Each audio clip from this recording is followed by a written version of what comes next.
स्वागत है आप सभी का हमारे एक और नए वीडियो में। आज का जो वीडियो है आपका सेंट्रल यूनिवर्सिटी ऑफ हरियाणा के ऊपर है। ठीक है, इसमें आप सभी को मैं बताऊंगा कि अगर आपको सेंट्रल यूनिवर्सिटी ऑफ हरियाणा में एनसीईटी 2026 के थ्रू एडमिशन लेना है तो आप किस तरह से ले सकते हैं और क्या है वर्थ इट है, पूरा यूनिवर्सिटी का डिटेल्स और साथ में जो भी इंपॉर्टेंट चीज़ें हैं लाइक कट ऑफ वगैरह हो गया वो सब आपको इसमें मिल जाएगा। तो वीडियो में आप एंड तक बने रहिए ताकि आप कोई भी डिटेल जो है वो मिस ना करें।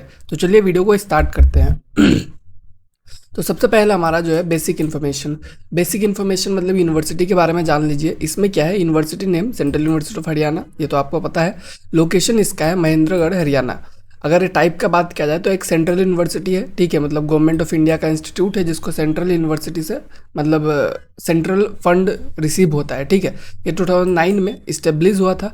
और एफिलिएशन का बात किया जाए तो आपको मिनिस्ट्री ऑफ एजुकेशन और गवर्नमेंट ऑफ इंडिया का एफिलिएशन है, मतलब मिनिस्ट्री ऑफ एजुकेशन और गवर्नमेंट ऑफ इंडिया से एफिलिएटेड यूनिवर्सिटी है। ठीक है, तो ये तो आपका बेसिक इन्फॉर्मेशन हो गया इस यूनिवर्सिटी के बारे में। अब बात करते हैं कि अगर आपको इसमें एनसीईटी के थ्रू एडमिशन लेना है तो आपका एलिजिबिलिटी क्राइटेरिया जो है वो क्या रहना चाहिए। तो मिनिमम क्वालिफिकेशन का बात किया जाए तो आप क्लास 12 पास होने चाहिए किसी भी स्ट्रीम से, आर्ट साइंस कॉमर्स ये डिपेंड नहीं करता है। ठीक है, आप किसी भी स्ट्रीम से पास होने चाहिए। मिनिमम मार्क्स आपका 50% आना चाहिए क्लास 12 में एग्रीगेट। और एनसीईटी एग्जाम्स का जो रिक्वायरमेंट्स है कि आपको मस्ट अटेम्प्ट ऑल 7 सब्जेक्ट्स, मतलब एनसीईटी में आपके 7 सब्जेक्ट होते हैं, 3 डोमेन, उसके बाद आपका और भी सब्जेक्ट्स होता है जो कि मैं आपको नेक्स्ट स्लाइड में बताऊंगा। तो आप कोई भी एक भी सब्जेक्ट को स्किप करेंगे तो आप एलिजिबल नहीं रहेंगे। आपको 7 सब्जेक्ट को अटेम्प्ट करना है एटलीस्ट, मीन्स आपको एक क्वेश्चन तो अटेम्प्ट करना ही पड़ेगा। आप मार्क्स ला रहे हैं नहीं ला रहे हैं वो मैटर नहीं करेगा, बट आपको एटलीस्ट अटेम्प्ट करना है ताकि आप एलिजिबल हो सके। ठीक है, उसके बाद कैन नॉट स्किप और लीव एनी सब्जेक्ट इनकम्प्लीट, मतलब कि आप कोई भी सब्जेक्ट को बिना अटेम्प्ट किए बिना टच किए आप नहीं छोड़ सकते हैं, आपको एटलीस्ट कुछ ना कुछ करना ही पड़ेगा। तो ये हो गया आपका एलिजिबिलिटी क्राइटेरिया। उसके बाद एग्जाम के कंपोनेंट्स यानी कि जो 7 सब्जेक्ट्स है उसके बारे में बात कर लेते हैं। सबसे पहला आपका टीचिंग एप्टीट्यूड होता है। ठीक है, और उसके बाद आपका जनरल टेस्ट होता है, टीचिंग एप्टीट्यूड जनरल टेस्ट। इसके अलावा आपका 2 लैंग्वेजेस पेपर रहेगा, एक लैंग्वेज आपका हिंदी का रहेगा, एक रहेगा आपका इंग्लिश का रहेगा। ठीक है, तो हिंदी जो है इसमें रीजनल लैंग्वेज हो गया और इंग्लिश जो है आपका नॉर्मल जो लैंग्वेज है आप उसमें ले सकते हैं। ठीक है, तो हिंदी इंग्लिश जनरली लेना ज़्यादा बेटर होता है क्योंकि ये हर कोई एक्सेप्ट करता है, तो आप जो है अपना लैंग्वेज जो है इस तरह से चूज़ कर सकते हैं।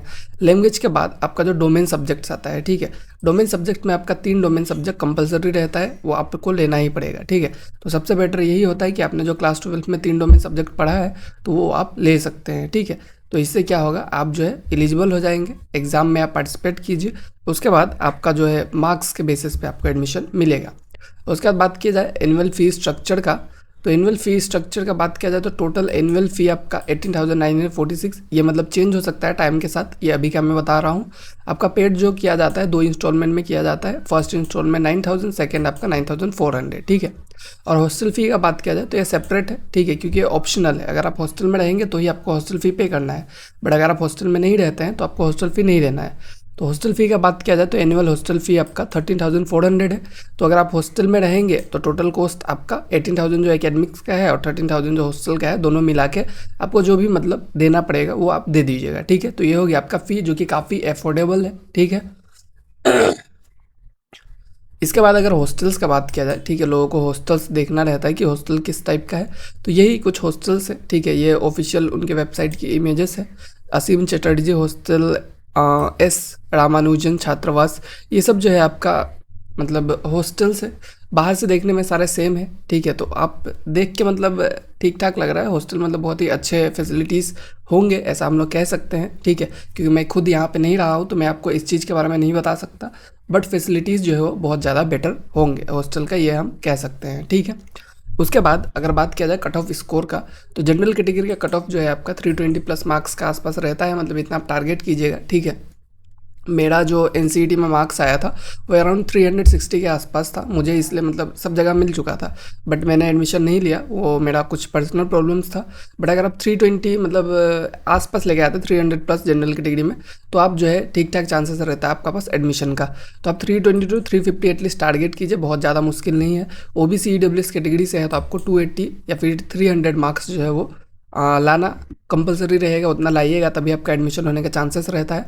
टारगेट आपको अराउंड 300 रखना ही है। SC/ST का कैटेगरी का 250-260 लाएंगे तो भी अच्छा खासा चांसेस है एडमिशन का।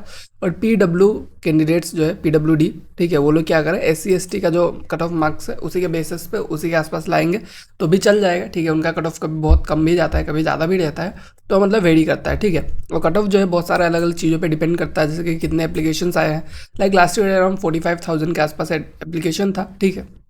उसके बाद आपका अगर इस बार ज़्यादा एप्लीकेशन आएगा तो वेस्टली कट ऑफ जो है इंक्रीज़ होगा, ठीक है। नंबर ऑफ अवेलेबल सीट्स कितने हैं, डिफिकल्टी लेवल एग्जाम का किस टाइप का था, तो कट ऑफ जो है बहुत सारे फैक्टर्स पे डिपेंड करता है। तो उस बेसिस पे आप जो है कट ऑफ को एस्टिमेट ही मान सकते हैं, ठीक है, वो फिक्स नहीं है। इस बार अगर 320-330 पे एडमिशन हुआ है तो नेक्स्ट टाइम ये 400 प्लस भी जा सकता है या फिर 250 पे भी आ सकता है।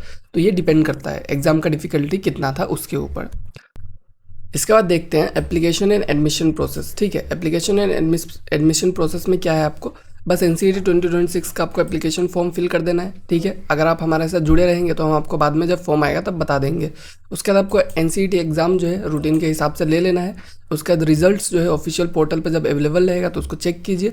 जो ऑनलाइन काउंसलिंग होता है, ठीक है, CUH का, उस पर आप मतलब पार्टिसिपेट कीजिए। डॉक्यूमेंट वेरिफिकेशन हो जाएगा तो आपका फाइनल एडमिशन हो जाएगा, फिजिकल वेरिफिकेशन भी होगा, सब मिला के आपका सीट जो है आपको अलॉट कर दिया जाएगा। तो यही प्रोसेस है जिसके थ्रू आप CUH में NCERT के थ्रू एडमिशन ले सकते हैं।